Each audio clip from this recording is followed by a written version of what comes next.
everybody, this is D Hunter, bringing another action figure review. Today, we're going to look at the Neca Teenage Mutant Ninja Turtles crossover with Universal Monsters, Leonardo as the creature from the Black Lagoon Ultimate action figure. I ordered this thing from Big Bad Toy Store. I saw they had them in stock, and it finally arrived today. So let's take a look at the packaging. As you can see at the top, Ninja Turtles crossover with Universal Monsters, Leonardo as the creature from the Black Lagoon Ultimate action figure. Here he's on the front, fish turtle. One side, creature from Black Lagoon. Other side, you can see the checklist of some of the other figures. Here's another upcoming one.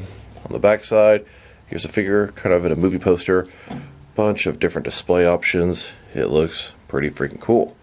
This is one of NECA's Ultimate figures. Window box packaging. You can hear the Velcro as I open it up. On the inside flap, here's the figure posed up. And then here's the actual figure with all of his accessories.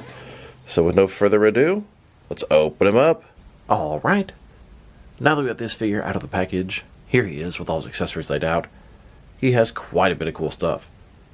We have 4 alternate hands, totaling 6 interchangeable hands. A turtle, some bone claws, 2 swords, and then what looks like fishing line, some fishing hooks, and a couple bobbers. Before we take a look at that, let's talk about and check out the figure. So this is Leonardo from NECA's Universal Monsters crossover with Ninja Turtles line. This is Leonardo as the creature from the Black Lagoon, or Gillman, and it looks amazing. Let's take a look. Start with his face here. Big, giant fish-type lips. He's got actual gills coming out the side. The sculpt and paint job is phenomenal there. A little bit shiny. I mean, look at the sculpt all over his face. He's got the bandana, all kind of wrinkles here.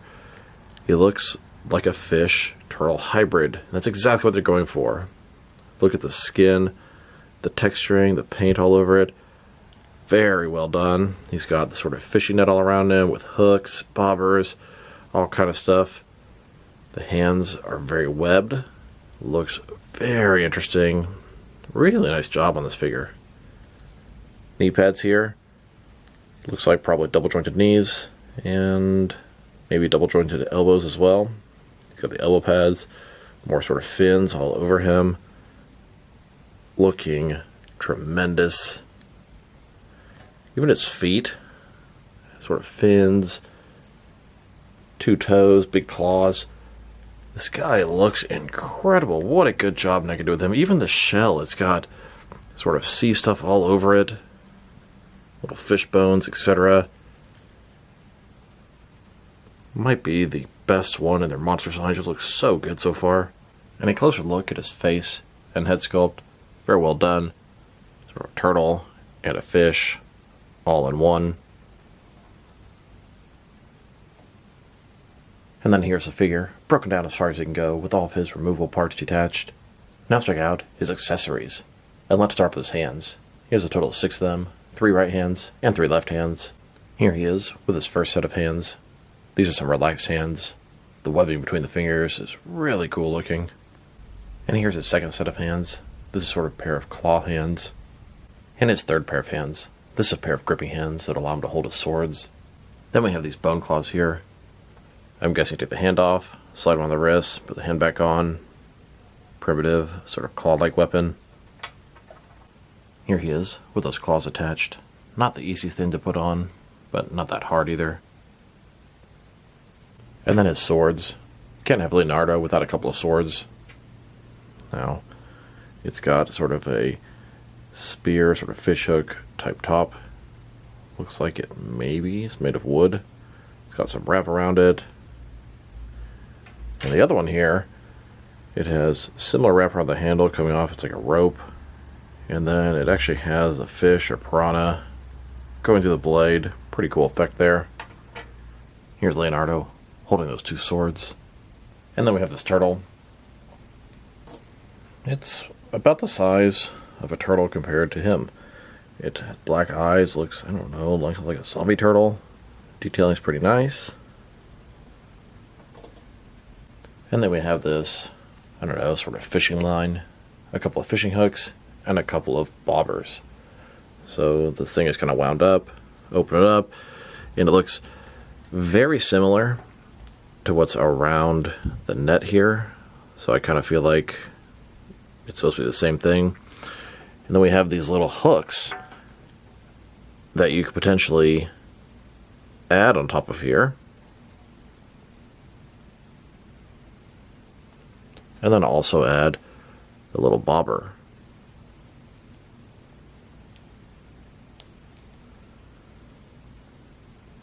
Now, I don't know if this is supposed to wrap around Leonardo or maybe his victims. Seems like you've got a lot of different uses for them. Now, I thought for a second, maybe you could take these little hooks, attach one on the back here, and then you could attach his swords, but no, definitely not what it's intended.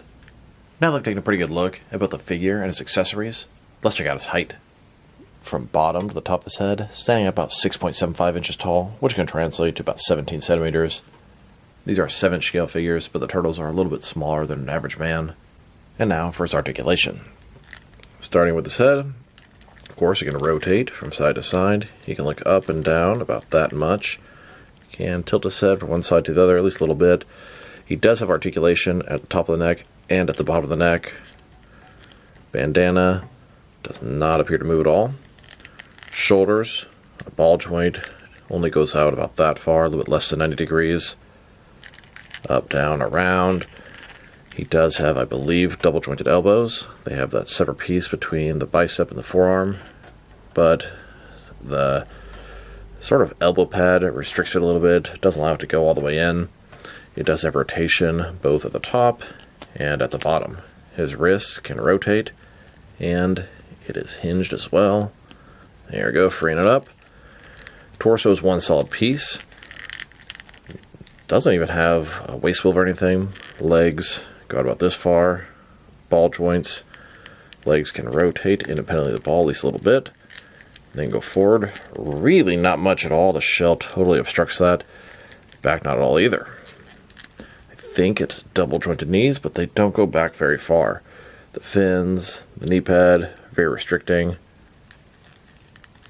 Yeah, it's definitely sort of a double jointed knee thing. And then his ankles. Forward and back, tilt rock, no rotation. You get that in the knee there. Here's the Leonardo, creature from the Black Lagoon, standing in a swamp time setting. He's coming right toward you. Now check him out. Next to some other action figures, starting off with some other Leonardo figures. Here's Leonardo as the creature from the Black Lagoon, next to Leonardo as the Hunchback of Notre Dame. I find it very interesting that they're reusing some of the characters to make more monsters, as there are plenty of other characters in the Turtles lore they haven't got to yet. And here, next to the NECA movie Leonardo. Then, next to a NECA Ninja Turtles animated series Leonardo in Disguise. And now, next to a DC Direct Batman vs. Teenage Mutant Ninja Turtles animated movie Leonardo. And finally, next to a Playmates Ninja Turtles crossover Stranger Things Leonardo. Yes, I know he's a red bandana, but that's how they looked in the original comic appearance. And here are all of my Leonardo figures by NECA, Playmates, and DC Direct. And now let's check them out, next to some Creature from the Black Lagoon figures. Here's Leonardo as Creature from the Black Lagoon, next to the Universal Monsters, Creature from the Black Lagoon from the original film, Gale Man. NECA has actually made 3 different versions of the creature. We have the regular color version, the glow-in-the-dark version, and the black and white version. Mix Creature from the Black Lagoon and Leonardo, and what do you get? Leonardo as the Creature from the Black Lagoon. And now let's check them out, next to some other NECA Ninja Turtles crossover with Universal Monsters figures, which is an awesome line. The most recent one is Leonardo as the creature, and before that they had Raphael as the Wolfman. And then some other recent releases, Casey Jones as Phantom of the Opera, and April O'Neil as Bride of Frankenstein. And before that, they made Donatello as the Invisible Man, and Splinter as Van Helsing.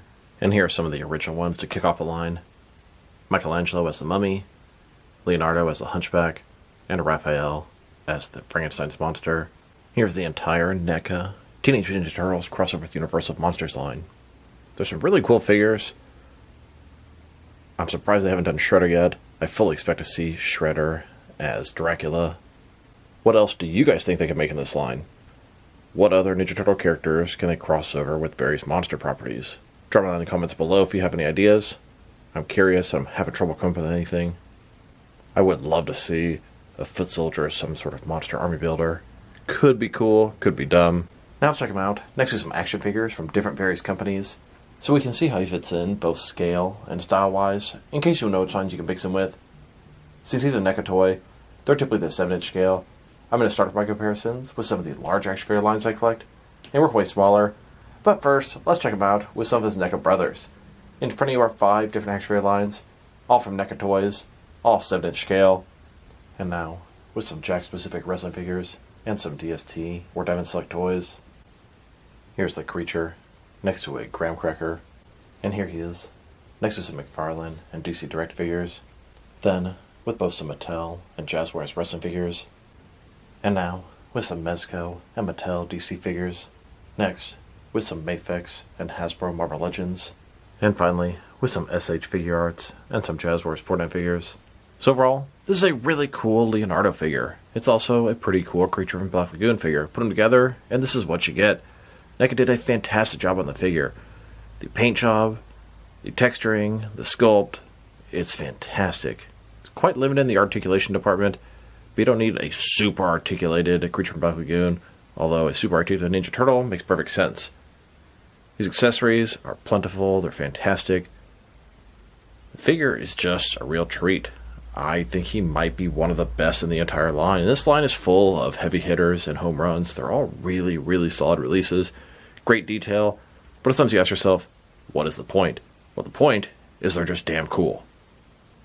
If I were to rate this guy, he deserves a solid 8 out of 10. Now, I don't appreciate this guy or get as much enjoyment out of him as like a new Batman villain from McFarlane, etc., etc. But the figure is just damn good. So this is D Hunter. Thank you guys for watching this video. If you liked the video, press like below. If you have anything you want to say about the video, add to the comment section.